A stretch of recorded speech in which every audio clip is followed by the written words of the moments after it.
Hi friends, ಎಲ್ರಿಗೂ ನಮಸ್ಕಾರ. Welcome to T studio. ಈ ಬಿಗ್ ಬಾಸ್ ಶೋ ಅನ್ನೋದು ಕಂಟೆಸ್ಟೆಂಟ್ಗಳನ್ನ ಯಾವ ರೀತಿ ಟ್ರೈನ್ ಮಾಡುತ್ತೆ ಅಂತಂದರೆ, ಲೈಕ್ ಬಿಗ್ ಬಾಸ್ ಶೋಗೆ ಮಾತ್ರ ಅವರು ಸೀಮಿತ ಆಗಿರೋದಿಲ್ಲ. ಬಿಗ್ ಬಾಸಿಂದ ಹೊರಗಡೆ ಬಂದ ಮೇಲೂ ಸಹ ಅವರು ಅವರ ಒಂದು ನೇಮ್ ಫೇಮ್ ಏನು ಗಿಟ್ಟಿಸ್ಕೊಂಡಿರ್ತಾರೆ ಬಿಗ್ ಬಾಸಲ್ಲಿ ಇದ್ದಾಗ, ಅದನ್ನು ಯೂಸ್ ಮಾಡಿಕೊಂಡು ಅದ್ರ ಮೇಲೆ ಏನಾದರೂ ವರ್ಕ್ ಮಾಡಿದ್ರು ಅಂತಂದರೆ ಅವ್ರು ಖಂಡಿತವಾಗ್ಲೂ ಲೈಫಲ್ಲಿ ಸಕ್ಸಸ್ ಆಗೋದ್ರಲ್ಲಿ ಡೌಟೇ ಇಲ್ಲ ಅಂತ ಹೇಳ್ಬೋದು. ಒಂಥರ ಈ ಬಿಗ್ ಬಾಸ್ ಶೋ ಅನ್ನೋದು ಕಂಟೆಸ್ಟೆಂಟ್ಗಳನ್ನ, ಆ ಒಂದು ಬಿಗ್ ಬಾಸ್ ಶೋಗೆ ಯಾರ್ಯಾರು ಕಂಟೆಸ್ಟೆಂಟ್ಗಳಾಗಿ ಬರ್ತಾರೆ ಆ ಒಂದು ವೇದಿಕೆನ ಯಾರು ತುಂಬ ಚೆನ್ನಾಗಿ ಉಪಯೋಗಿಸ್ಕೊತಾರೆ, ತುಂಬ ಬುದ್ಧಿವಂತಿಕೆಯಿಂದ ಉಪಯೋಗಿಸ್ಕೊತಾರೆ ಅಂಥವ್ರನ್ನ ಒಂಥರ ಉಪ್ಪರಿಗೆ ಮೇಲೂ ಸಹ ಇಟ್ಬಿಡುತ್ತೆ, ಅಥವಾ ಪಾತಾಳಕ್ಕೂ ಸಹ ತಳ್ಳುವಂತಹ ಚಾನ್ಸಸ್ ಇರುತ್ತೆ. ಈ ನೇಮ್ ಫೇಮ್ ಅನ್ನೋದೆಲ್ಲ ತುಂಬ ತಲೆಗತ್ತದವರು ಪಾತಾಳಕ್ಕೆ ಬಿದ್ದಿರುವಂತಹ ಒಂದು ಉದಾಹರಣೆಗಳನ್ನು ಸಹ ನಾವು ನೋಡಿದ್ದೀವಿ. ಹಾಗೆ ಈ ನೇಮ್ ಫೇಮನ್ನು ಇಟ್ಕೊಂಡು ತುಂಬಾ ಸಕ್ಸಸ್ಫುಲ್ ಆಗಿರೋರನ್ನು ಸಹ ನಾವು ಜಾಸ್ತಿ ಜನನೇ ನೋಡಿದ್ದೀವಿ ಈ ಬಿಗ್ ಬಾಸ್ ಕಂಟೆಸ್ಟೆಂಟ್ಗಳನ್ನು. ಸೊ ಈ ಬಿಗ್ ಬಾಸ್ ಅನ್ನೋದು ಒಂದು ವೇದಿಕೆ, ಲೈಕ್ ಕಂಟೆಸ್ಟೆಂಟ್ಗಳು ಯಾವ ರೀತಿ ಇರಬೇಕು ಅಂತ ಹೇಳಿ ಒಂದು ರೀತಿ ಟ್ರೈನ್ ಅಪ್ ಆಗೋದಕ್ಕೆ, ಜಸ್ಟ್ ಒಂದು ಶೋ ಅನ್ನೋದಕ್ಕಿಂತ ಕಂಟೆಸ್ಟೆಂಟ್ಗಳು ನಾವು ಇಲ್ಲಿಂದ ಹೋದ್ಮೇಲೆ ನಮ್ಮ ಲೈಫನ್ನು ನಾವು ಹೇಗೆ ಬರ್ಕೋಬೇಕು ಅಂತ ಹೇಳಿ ಒಂದು ಐಡಿಯಾನ ಕೊಡೋದಕ್ಕೆ ಪ್ರೋತ್ಸಾಹ ಕೊಡುವಂತಹ ಒಂದು ಶೋ ಅಂತಲೇ ಹೇಳ್ಬೋದು. ಎಸ್, ಬಿಗ್ ಬಾಸಲ್ಲಿದ್ದಾಗ ಆ ಒಂದು ವೇದಿಕೆನ ತುಂಬ ಚೆನ್ನಾಗಿ ಯೂಸ್ ಮಾಡಿಕೊಂಡ್ರು ಅಂತಂದರೆ ಕಂಟೆಸ್ಟೆಂಟ್ಗಳು ಬಿಗ್ ಬಾಸಿಂದ ಹೊರಗಡೆ ಬಂದ ಮೇಲೂ ಸಹ ಅವರ ಕೆರಿಯರನ್ನು ಫುಲ್ ಸಕ್ಸಸ್ಫುಲ್ ಆಗಿ ನೋಡ್ಕೋಬೋದು, ಫುಲ್ ಸಕ್ಸಸ್ಫುಲ್ ಹಂತಕ್ಕೆ ತೊಗೊಂಡು ಹೋಗ್ಬೋದು ಅಂತ ಹೇಳೋದಕ್ಕೆ ಇವಾಗ ಭವ್ಯ ಗೌಡ ಅವರೇ ಉದಾಹರಣೆ ಇದ್ದಾರೆ, ಮೋಕ್ಷಿತಾ ಅವರು ಉದಾಹರಣೆ ಇದ್ದಾರೆ, ತ್ರಿವಿಕ್ರಮ್ ಅವರು ಉದಾಹರಣೆ ಇದ್ದಾರೆ. ಯಾಕಂದರೆ ಬಿಗ್ ಬಾಸಿಂದ ಹೊರಗಡೆ ಬಂದ ಮೇಲೆ ಅವರು ನಮಗೆ ಸ್ವಲ್ಪ ಗ್ಯಾಪ್ ಬೇಕು, ನಮಗೆ ಸ್ವಲ್ಪ ಟೈಮ್ ಬೇಕು, ಮತ್ತೆ ಸೋಷಿಯಲ್ ಮೀಡಿಯಾಗೆ ಎಕ್ಸ್ಪೋಸ್ ಆಗೋದಕ್ಕಾಗಿರ್ಬೋದು, ಅಥವಾ ಮತ್ತೆ ಆರ್ಟಿಸ್ಟ್ ಆಗಿ ಕಂಬ್ಯಾಕ್ ಮಾಡೋದಕ್ಕಾಗಿರ್ಬೋದು, ನಮ್ಗೆ ಸ್ವಲ್ಪ ಟೈಮ್ ಬೇಕು. ಈಗ ತಾನೇ ಒಂದು ದೊಡ್ಡ ರಿಯಾಲಿಟಿ ಶೋನ ಮುಗಿಸ್ಕೊಂಡು ಬಂದಿದ್ದೀವಿ, ಸೊ ಸ್ವಲ್ಪ ಗ್ಯಾಪ್ ತಗೊಳ್ಳೋಣ ಅಂತ ಹೇಳಿ ಅವ್ರು ಏನಾದರೂ ಸ್ವಲ್ಪ ಗ್ಯಾಪ್ ತೊಗೊಂಡ್ರು ಅಂತಂದರೆ ಮತ್ತೆ ಅವ್ರ ಕೆರಿಯರ್ನ ಝೀರೋಯಿಂದ ಸ್ಟಾರ್ಟ್ ಮಾಡಬೇಕಾಗುತ್ತೆ, ಆ ರೀತಿ ಆಗೋಗ್ಬಿಡುತ್ತೆ. ಲೈಕ್ ಇವಾಗ ಜಸ್ಟ್ ಒಂದು ಎಕ್ಸಾಂಪಲ್ ಕೊಡ್ತೀನಿ. ತ್ರಿವಿಕ್ರಮ್ ಅವರು ಸಿನಿಮಾಗಳು ಮಾಡ್ತಾರೆ ಅಂತ ಹೇಳಿ ಸಾಕಷ್ಟು ಜನಕ್ಕೆ ಎಕ್ಸ್ಪೆಕ್ಟೇಷನ್ಸ್ ಇತ್ತು. ಬಿಗ್ ಬಾಸಿಂದ ಹೊರಗಡೆ ಬಂದ ಮೇಲೆ ಅವರು ಸಿನಿಮಾಗಳನ್ನ ಸೈನ್ ಮಾಡ್ತಾರೆ, ಸಿನಿಮಾನೇ ಮಾಡ್ತಾರೆ ಅಂತ ಹೇಳಿ ಎಕ್ಸ್ಪೆಕ್ಟೇಷನ್ಸ್ ತುಂಬ ಜನಕ್ಕೆ ಇತ್ತು. ಬಟ್ ತ್ರಿವಿಕ್ರಮ್ ಅವರು ಸಿನಿಮಾ ಸೈನ್ ಮಾಡೋದಕ್ಕಿಂತ ಮೊದಲು ತ್ರಿವಿಕ್ರಮ್ ಅವರು ಸೀರಿಯಲ್ನ ಸೈನ್ ಮಾಡಿದ್ರು. ನಾನು ಸೀರಿಯಲ್ಗೆ ಬರ್ತೀನಿ ಅಂತ ಹೇಳಿದ್ರು. ಯಾಕೆ ಅಂತಂದರೆ ಅದಕ್ಕೂ ಒಂದು ಕಾರಣ ಇದೆ. ಯಾಕೆ ಅಂತಂದರೆ ಸಿನಿಮಾಗೆ ಹೋಗಿ ಶೂಟ್ ಮಾಡೋದಕ್ಕೆ ಸ್ಟಾರ್ಟ್ ಮಾಡಿದ್ರು ಅಂತಂದರೆ ತ್ರಿವಿಕ್ರಮ್ ಅವರು ಆ ಸಿನಿಮಾ ರಿಲೀಸ್ ಆಗೋದಕ್ಕೆ ಆಲ್ಮೋಸ್ಟ್ ಒಂದು ನೈನ್ ಮಂತ್ಸಿಂದ ಹಿಡಿದು ಒಂದು ವರ್ಷದವರೆಗೂ ಟೈಮ್ ಪೀರಿಯಡ್ ಬೇಕಾಗುತ್ತೆ ತ್ರಿವಿಕ್ರಮ್ ಅವ್ರಿಗೆ. ಸೊ ಆ ತ್ರಿವಿಕ್ರಮ್ ಅವರು ಆ ರೀತಿ ಟೈಮ್ ಪೀರಿಯಡನ್ನು ತಗೊಂಡು ಮತ್ತೆ ಜನಗಳ ಮುಂದೆ ಬರೋದಕ್ಕೆ ಒಂದು ವರ್ಷ ಆದರೂ ಆಗ್ಬೋದಲ್ವಾ. ಸೊ ಆ ಒಂದು ವರ್ಷದಲ್ಲಿ ಈ ಫ್ಯಾನ್ ಬೇಸ್ ಅನ್ನೋದು ಏನಿದೆ ಅದು ಕಡಿಮೆ ಕೂಡ ಆಗಿರ್ಬೋದು, ಜಾಸ್ತಿ ಕೂಡ ಆಗಿರ್ಬೋದು. ಸೊ ಆ ಕಾರಣಕ್ಕಾಗಿ ನಾವು ಹೇಳೋದಕ್ಕಾಗಲ್ಲ ಆ ಫ್ಯಾನ್ಸ್ ಅನ್ನೋದು ಯಾವಾಗ ಹೇಗೆ ಯಾರ್ಯಾರು ಹೇಗೆ ತಿರುಗ್ತಾರೆ ಅಂತ ಹೇಳೋದಕ್ಕಾಗೋದಿಲ್ಲ. ಸೊ ಈ ಒಂದು ವರ್ಷ ಪೀರಿಯಡ್ ನಾನು ಫ್ಯಾನ್ಸ್ ಜೊತೆ ಯಾವುದೇ ರೀತಿಯಾದಂತಹ ಕನೆಕ್ಟಿವಿಟಿನ ಬಿಲ್ಡ್ ಮಾಡ್ಕೊಂಡಿಲ್ಲ ಅಂತಂದರೆ ನಾನು ಸಿನಿಮಾಗಳನ್ನ ರಿಲೀಸ್ ಮಾಡೋಷ್ಟರಲ್ಲಿ ಫ್ಯಾನ್ಸ್ ನನ್ನ ಮರ್ತೋಗುವಂತಹ ಚಾನ್ಸಸ್ ಕೂಡ ಇರುತ್ತೆ.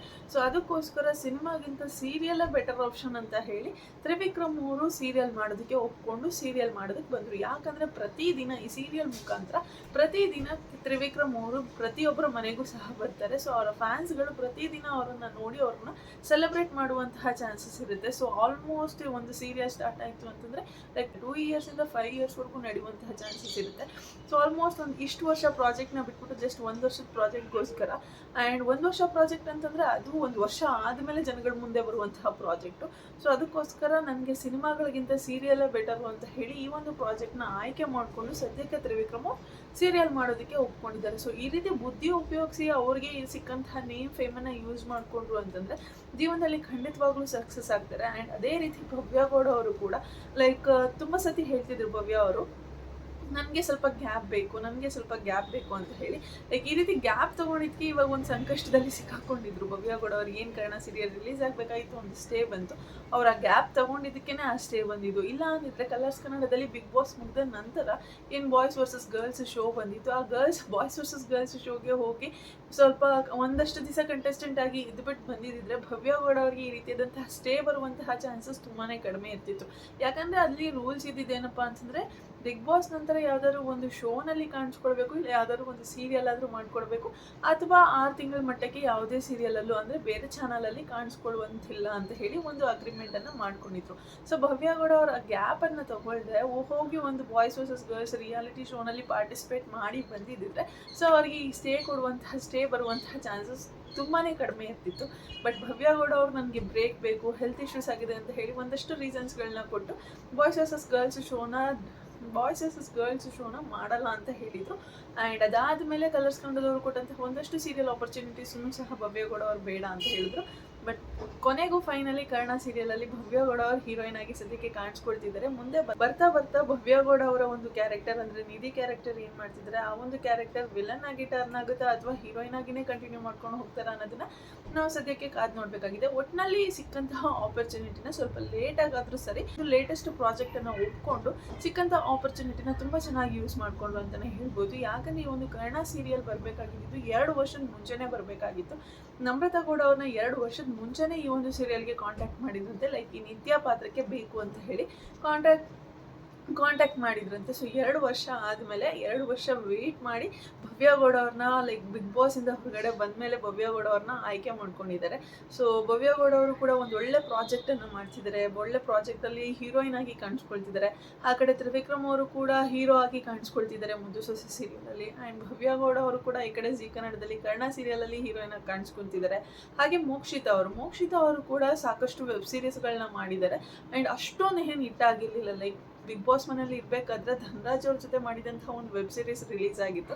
ಸೊ ಅಷ್ಟೇನು ಹೈಪನ್ನು ಕ್ರಿಯೇಟ್ ಮಾಡಿರಲಿಲ್ಲ. ಬಟ್ ಬಿಗ್ ಬಾಸಿಂದ ಹೊರಗಡೆ ಬಂದ ಮೇಲೆ ರಿಲೀಸ್ ಆದಂತಹ ಒಂದು web series like micro web series ಏನು ರಿಲೀಸ್ ಆಯಿತು ವಿನಯ್ ಗೌಡ ಅವ್ರ ಜೊತೆ ಮಾಡಿರೋದು ಸಿಕ್ಕಾಪಟ್ಟೆ ಚೆನ್ನಾಗಿ ಹೋಯ್ತು ಅದು. ಆ್ಯಂಡ್ ಜನಗಳಿಗೂ ಕೂಡ ತುಂಬಾ ಇಷ್ಟ ಆಯಿತು. ಅದರಲ್ಲಿ ಅವ್ರು ಮಾಡಿರುವಂತಹ ಆ್ಯಕ್ಟಿಂಗ್ ರೀತಿ ಆಗಿರ್ಬೋದು ಎಲ್ಲ ತುಂಬಾ ಚೆನ್ನಾಗಿತ್ತು. ಸೊ ಈ ರೀತಿ ಬಿಗ್ ಬಾಸಿಂದ ಹೊರಗಡೆ ಬಂದ ಮೇಲೆ ಲೈಕ್ ಅವ್ರು ಎಕ್ಸ್ಪೆಕ್ಟೇ ಮಾಡೋಕ್ಕಾಗದೇ ಇರೋಷ್ಟು ಫ್ಯಾನ್ ಬೇಸ್ ಅವ್ರನ್ನ ಅವರು ಗಿಟ್ಟಿಸ್ಕೊಂಡ್ಬಿಟ್ಟಿರ್ತಾರೆ. ಸೊ ಅಂಥದ್ರಲ್ಲಿ ಈ ರೀತಿ ಲೈಫ್ ಚೇಂಜಿಂಗ್ ಮೂಮೆಂಟ್ ಅಂತ ಹೇಳ್ತಾರಲ್ಲ, ಆ ರೀತಿ ಇದ್ದಾಗ ಜಸ್ಟ್ ಟೈಮ್ ವೇಸ್ಟ್ ಮಾಡಿಕೊಂಡು ಸುಮ್ಮನೆ ಕೂತ್ಕೊಂಡು ಅಲ್ಲಿ ಇಲ್ಲಿ ಸುತ್ತೋದಕ್ಕಿಂತ ಈ ರೀತಿ ಯಾವುದಾದ್ರೂ ಒಂದು ಪ್ರಾಜೆಕ್ಟ್ಸನ್ನು ಕೊಟ್ಕೊಂಡು ಜನಗಳ ಜೊತೆ ಒಂದು ಬಾಂಡಿಂಗನ್ನು ಬಿಲ್ಡ್ ಮಾಡ್ಕೊಂಡು ಹೋಗ್ತಿದ್ರೆ ಅವರ ಕೆರಿಯರನ್ನು ಅವರು ಸಕ್ಸಸ್ಫುಲ್ ಆಗಿ ನಡೆಸ್ಕೊಂಡು ಹೋಗ್ಬೋದು ಮುಂದೆನೂ ಸಹ. ಆ್ಯಂಡ್ ಇದೇ ರೀತಿ ಐಶ್ವರ್ಯ ಮತ್ತು ಶಿಶಿರ್ ಅವ್ರ ಬಗ್ಗೆನೂ ಕೂಡ ಹೇಳಬೇಕು. ಅವರು ಕೂಡ ಸೋಷಿಯಲ್ ಮೀಡಿಯಾನ ತುಂಬಾ ಚೆನ್ನಾಗಿ ಯೂಸ್ ಮಾಡ್ಕೊತಿದ್ದಾರೆ. ಅವರಿಗೆ ಸಿಕ್ಕಿರುವಂತಹ ನೇಮ್ ಫೇಮ್, ಬಿಗ್ ಬಾಸ್ ಮನೆಗೆ ಹೋಗಿ ಅವ್ರಿಗೆ ಸಿಕ್ಕಿರುವಂತಹ ನೇಮ್ ಫೇಮನ್ನು ಹೊರಗಡೆ ಬಂದಮೇಲೂ ಕೂಡ ತುಂಬ ಚೆನ್ನಾಗಿ ಯೂಸ್ ಮಾಡ್ಕೊತಿರ್ತಾರೆ. ಫ್ಯಾನ್ಸ್ಗಳ ಜೊತೆ ಆವಾಗವಾಗ ಲೈವ್ ಒಂದು ಮಾತಾಡ್ತಿರ್ತಾರೆ. ಒಂದು ಒಳ್ಳೆ ಕನೆಕ್ಷನನ್ನು ಬಿಲ್ಡ್ ಮಾಡ್ಕೊಂಡೇ ಹೋಗ್ತಿದ್ದಾರೆ. ಆ್ಯಂಡ್ ಇನ್ನು ಐಶ್ವರ್ಯ ಅವರು ಕೂಡ ಒಂದು ಸೀರಿಯಲಲ್ಲಿ ಮಾಡ್ತಿದ್ದಾರೆ ಸುವರ್ಣದಲ್ಲಿ. ಬಟ್ ಆ ಸೀರಿಯಲ್ ಏನು ಅಷ್ಟಾಗಿ ಹಿಟ್ ಆಗ್ತಿಲ್ಲ. ಬಟ್ ಒಂದು ಪ್ರಾಜೆಕ್ಟಲ್ಲಿ ಕಾಣಿಸ್ಕೊಂಡು ಜನಗಳ ಮುಂದೆ ಬರುವಂತಹ ಅವ್ರ ಫ್ಯಾನ್ಸ್ಗೆ ಖುಷಿಪಡಿಸುವಂಥ ಒಂದು ಪ್ರಯತ್ನನ ಐಶ್ವರ್ಯ ಅವ್ರು ಮಾಡಿದ್ದಾರೆ. ಆ್ಯಂಡ್ ಐಶ್ವರ್ಯ ಅವ್ರು ಜಸ್ಟ್ ಸೀರಿಯಲ್ಸ್ಗಳನ್ನ ಮಾತ್ರ ಮಾಡ್ಕೊಂಡಿಲ್ಲ, ಸಾಕಷ್ಟು ಆ್ಯಡ್ ಶೂಟ್ಸ್ಗಳನ್ನು ಸಹ ಮಾಡ್ತಿದ್ದಾರೆ. ಕೇವಲ ಐಶ್ವರ್ಯ ಅವರಲ್ಲ, ಐಶ್ವರ್ಯ ಅವರು ಮಾಡ್ತಿದ್ದಾರೆ, ಮೋಕ್ಷಿತ್ ಅವ್ರು ಮಾಡ್ತಿದ್ದಾರೆ, ಗೌತಮಿ ಅವರು ಕೂಡ ಮಾಡ್ತಿದ್ದಾರೆ, ಆ್ಯಂಡ್ ಭವ್ಯಗೌಡ ಅವರು ಕೂಡ ಮಾಡ್ತಿದ್ದಾರೆ. ಲೈಕ್ ಸಾಕಷ್ಟು ಆ್ಯಡ್ ಶೂಟ್ಸ್ಗಳನ್ನು ಇವರು ಮಾಡ್ತಿದ್ದಾರೆ. ಆ್ಯಂಡ್ ಐಶ್ವರ್ಯ ಅವರು ಜಸ್ಟ್ ಇಷ್ಟನ್ನು ಮಾತ್ರ ಮಾಡ್ತಿಲ್ಲ, ಐಶ್ವರ್ಯ ಮತ್ತು ಶಿಶಿರ್ ಅವರು ಇಬ್ಬರು ಸಹ ಸೇರಿಕೊಂಡು ಒಂದು ವರ್ಕನ್ನು ಸ್ಟಾರ್ಟ್ ಮಾಡಿದ್ದಾರೆ. ಒಂದು ಹೊಸ ಪ್ರೊಫೆಷನನ್ನು ಸ್ಟಾರ್ಟ್ ಮಾಡಿದ್ದಾರೆ. Like one stop destination for everything ಅಂತ ಹೇಳಿ. ಲೈಕ್ ನೀವು ಒಂದು ಫೋಟೋ ಶೂಟ್ ಮಾಡಿಸ್ಕೋಬೇಕಾದ್ರೆ ಅಲ್ಲಿ ಏನೇನೆಲ್ಲ ಬೇಕು, ಲೈಕ್ ಜ್ಯುವೆಲ್ರೀಸು ಮತ್ತು ಕಾಸ್ಟ್ಯೂಮು ಎಲ್ಲ ಯಾವ ರೀತಿ ಬೇಕು ಎಲ್ಲವೂ ಸಹ ನಿಮಗೆ ಜಸ್ಟ್ ಒಂದು ಸ್ಟಾಪಲ್ಲೇ ಸಿಗುತ್ತೆ. ಆ ರೀತಿ ಒಂದು ಪ್ರೊಫೆಷನನ್ನು ಸ್ಟಾರ್ಟ್ ಮಾಡ್ಕೊಂಡಿದ್ದಾರೆ ಇಬ್ಬರು ಸೇರಿ. ಸೊ ಈ ರೀತಿ ಬಿಗ್ ಬಾಸಿಂದ ಹೊರಗಡೆ ಬಂದಮೇಲೆ ಅವರ ಒಂದು ಜೀವನನ ರೂಪಿಸ್ಕೊಳ್ಳೋದಕ್ಕೆ, ಒಂದು ಸೆಟಲ್ ಮಾಡ್ಕೊಳ್ಳೋದಕ್ಕೆ ಒಂದು ಒಳ್ಳೆ ಆಪರ್ಚುನಿಟಿ ಇರುತ್ತೆ ಅವ್ರಿಗೆ. ಸೊ ಅದನ್ನು ತುಂಬ ಚೆನ್ನಾಗಿ ಎಲ್ಲರೂ ಸಹ ಯೂಸ್ ಮಾಡ್ಕೊತಿದ್ದಾರೆ ಅಂತಲೇ ಹೇಳ್ಬೋದು. ಜಸ್ಟ್ ಈ ಸೀಸನಲ್ಲ, ಹಿಂದಿನ ಸೀಸನಲ್ಲೂ ಒಂದು ಎಕ್ಸಾಂಪಲ್ನ ಕೊಡ್ತೀನಿ. ತನಿಷಾ ಕುಪ್ಪಣ್ಣ ಅನ್ನೋರು ಏನಿದ್ರು ಬಿಗ್ ಬಾಸಿಂದ ಹೊರಗಡೆ ಬಂದ ಮೇಲೆ ಕೆಲವು ದಿನಗಳಲ್ಲಿ ಸಿಲ್ವರ್ ಜ್ಯುವೆಲರಿ ಶಾಪನ್ನು ಸಹ ಅವರು ಓಪನ್ ಮಾಡಿದ್ರು. ಲೈಕ್ ತನಿಷಾ ಜ್ಯುವೆಲರಿ ಶಾಪ್ ಅಂತ ಹೇಳಿ ಒಂದು ಸಿಲ್ವರ್ ಜ್ಯುವೆಲರಿ ಶಾಪನ್ನು ಸಹ ಅವರು ಓಪನ್ ಮಾಡಿದ್ರು. ಈ ರೀತಿ ಅಲ್ಲಿ ಸಿಕ್ಕಂತಹ ನೇಮ್ ಫೇಮನ್ನು ಯೂಸ್ ಮಾಡಿಕೊಂಡು, ಅಲ್ಲಿ ಸಿಕ್ಕಿರುವಂತಹ ಒಂದು ಪೇಮೆಂಟನ್ನು ಯೂಸ್ ಮಾಡಿಕೊಂಡು ಅದನ್ನ ಎಲ್ಲೂ ಸಹ ವ್ಯರ್ಥ ಮಾಡದೆ ಜನಗಳ ಮುಂದೆ ಪದೇ ಬರ್ತಾ ಒಂದು ಒಳ್ಳೆ ಕನೆಕ್ಟಿವಿಟಿನ ಮೇಂಟೈನ್ ಮಾಡ್ಕೊಂಡು ಹೋಗಿದ್ರೆ ಲೈಕ್ ಸೋಷಿಯಲ್ ಮೀಡಿಯಾದಲ್ಲಿ ತುಂಬಾ ಚೆನ್ನಾಗಿ ಹೆಸರು ಮಾಡ್ಬೋದು. ಇವಾಗ ಅಂತೂ ಸೋಷಿಯಲ್ ಮೀಡಿಯಾ ಯುಗ ಅಂತಲೇ ಹೇಳ್ಬೋದು. ನೀವು ಸೋಷಿಯಲ್ ಮೀಡಿಯಾದಲ್ಲಿ ಜನಗಳ ಜೊತೆ ಕನೆಕ್ಟ್ ಆಗಿಲ್ಲ ಅಂತಂದರೆ ಖಂಡಿತವಾಗ್ಲೂ ನೀವು ಬೆಳೆಯೋದಕ್ಕೆ ಸಾಧ್ಯ ಇಲ್ಲ ಅಂತ ಹೇಳ್ಬೋದು. ಅದಕ್ಕೋಸ್ಕರ ಸೋಷಿಯಲ್ ಮೀಡಿಯಾನ ತುಂಬ ಚೆನ್ನಾಗಿ ಯೂಸ್ ಮಾಡ್ಕೊಂಡು ಈಗ ಭವ್ಯ ಅವರಾಗಿರ್ಬೋದು, ತ್ರಿವಿಕ್ರಮ್ ಅವರಾಗಿರ್ಬೋದು, ಅವರು ಕೂಡ ಯೂಟ್ಯೂಬ್ ಚಾನಲ್ನ ಓಪನ್ ಮಾಡ್ಕೊಂಡಿದ್ದಾರೆ. ಆ್ಯಂಡ್ ಅಂದರೆ ಜಾಸ್ತಿ ವೀಡಿಯೋಸ್ ಏನು ಅಪ್ಲೋಡ್ ಮಾಡ್ತಿಲ್ಲ, ಬಟ್ ಓಪನ್ ಮಾಡ್ಕೊಂಡಿದ್ದಾರೆ. ಸೊ ಭವ್ಯ ಆಗಿರ್ಬೋದು, ತ್ರಿವಿಕ್ರಮ್ ಅವರಾಗಿರ್ಬೋದು, ಮೋಕ್ಷಿತಾ ಅವರಾಗಿರ್ಬೋದು, ಬಿಗ್ ಬಾಸಿಂದ ಹೊರಗಡೆ ಬಂದಮೇಲೆ ಸಿಕ್ಕಂತಹ ಅವಕಾಶಗಳನ್ನ ತುಂಬ ಚೆನ್ನಾಗಿ ಯೂಸ್ ಮಾಡಿಕೊಂಡು ಎಲ್ಲರೂ ಸಹ ಹೀರೋಯಿನ್ ಈ ರೀತಿಯಾಗಿ ಮಿಂಚ್ತಾ ಇದ್ದಾರೆ ನಮ್ಮ ಕನ್ನಡ ಇಂಡಸ್ಟ್ರಿಯಲ್ಲಿ. ಸೀರಿಯಲ್ ಇಂಡಸ್ಟ್ರಿ ಆಗಿರ್ಬೋದು, ಅಥವಾ ವೆಬ್ ಸೀರೀಸ್ ಇಂಡಸ್ಟ್ರಿ ಆಗಿರ್ಬೋದು, ಅಥವಾ ಸಿನಿಮಾಗಳಾಗಿರ್ಬೋದು, ಯಾವುದೋ ಒಂದರಲ್ಲಿ ತಮ್ಮನ್ನು ತಾವು ಬ್ಯುಸಿಯಾಗಿ ಇಟ್ಕೊಂಡು ತುಂಬ ಚೆನ್ನಾಗಿ ಒಂದು ಕೆರಿಯರ್ನ ಬಿಲ್ಡ್ ಮಾಡ್ಕೊಂಡು ಹೋಗ್ತಿದ್ದಾರೆ. ಸೊ ಇದೇ ರೀತಿ ಈ ಕನ್ನಡ ಇಂಡಸ್ಟ್ರಿ ಜೊತೆ ಅವರ ಬಾಂಧವ್ಯ ಕಂಟಿನ್ಯೂ ಆಗಲಿ, ಒಳ್ಳೆ ಪ್ರಾಜೆಕ್ಟ್ ಸಿಗಲಿ ಅಂತ ಕೇಳ್ಕೊಳ್ಳೋಣ. ಆ್ಯಂಡ್ ಈ ಒಂದು ನೇಮ್ ಫೇಮ್ ಅನ್ನೋದು ಎಲ್ಲವೂ ಸಹ ಜಸ್ಟ್ ಇನ್ನೊಂದು ಬಿಗ್ ಬಾಸ್ ಬಂದು ಅದರಲ್ಲಿ ಒಂದಷ್ಟು ಜನ ಕಂಟೆಸ್ಟೆಂಟ್ಗಳಿಗೆ ಇಷ್ಟ ಆಗೋವರೆಗೂ ಅಷ್ಟೇ. ಬರ್ತಾ ಕಡಿಮೆ ಆಗುತ್ತೆ. ಬಟ್ ಅದನ್ನು ಕಡಿಮೆ ಆಗದೆ ಇರೋ ರೀತಿ ನೋಡ್ಕೋಬೇಕಾಗಿರುವಂತಹ ಜವಾಬ್ದಾರಿ ಕಂಟೆಸ್ಟೆಂಟ್ಗಳದ್ದಾಗಿರುತ್ತೆ. ಲೈಕ್ ಬಿಗ್ ಬಾಸ್ ಕಂಟೆಸ್ಟೆಂಟ್ ಅಂತ ನಾವು ಏನು ಇಷ್ಟಪಟ್ಟಿರ್ತೀವಿ, ತ್ರಿವಿಕ್ರಮ್ ಅವರಾಗಿರ್ಬೋದು, ಭವ್ಯ ಅವರಾಗಿರ್ಬೋದು, ಮೋಕ್ಷಿತಾ ಅವರು, ಅವ್ರು ಬಿಗ್ ಬಾಸಿಂದ ಹೊರಗಡೆ ಬಂದಮೇಲೆ next big boss season start ಆಗಿ ಅಲ್ಲಿರುವಂತಹ ಕಂಟೆಸ್ಟೆಂಟ್ಗಳನ್ನ ನಾವು ಇಷ್ಟಪಡೋದಕ್ಕೆ ಶುರು ಮಾಡ್ತೀವಿ. ಬಟ್ ಓಲ್ಡ್ ಕಂಟೆಸ್ಟೆಂಟ್ನ ಮರಿದೇ ಇರೋ ರೀತಿ ಕಂಟೆಂಟ್ಗಳನ್ನ ಕೊಟ್ಟುಕೊಂಡು ಒಳ್ಳೊಳ್ಳೆ ಪ್ರಾಜೆಕ್ಟ್ಗಳನ್ನ ಮಾಡಿಕೊಂಡು ಜನಗಳ ನೆನಪಲ್ಲಿ ಉಳ್ಕೊಳ್ಳುವಂತಹ ಪ್ರಯತ್ನನ ಇವ್ರು ಮಾಡಬೇಕಾಗುತ್ತೆ. ಲೈಕ್ ಎಕ್ಸ್ ಕಂಟೆಸ್ಟೆಂಟ್ಗಳು ಏನಿದ್ರು ಅವ್ರು ಮಾಡಬೇಕಾಗತ್ತೆ.